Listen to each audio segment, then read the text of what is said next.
خوبو باید ساخت. مهمترین چیز تو زندگی چیه؟ فقط یه چیزه که مهمه، شادی. هرگز و هرگز اجازه نده کسی شادی تو ازت بگیره.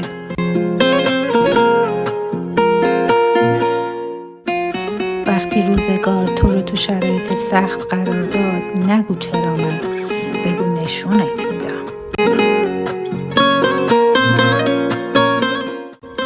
کسی باش که هیچ کسی فکر نمی کرد بتونی باشی.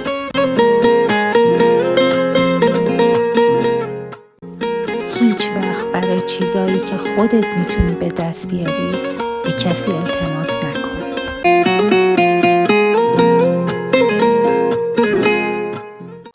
با خودت تکرار کن من نمیدونم چطور قراره موفق بشم. چیزی که میدونم اینه که به هیچ وجه قرار نیست بازنده باشم.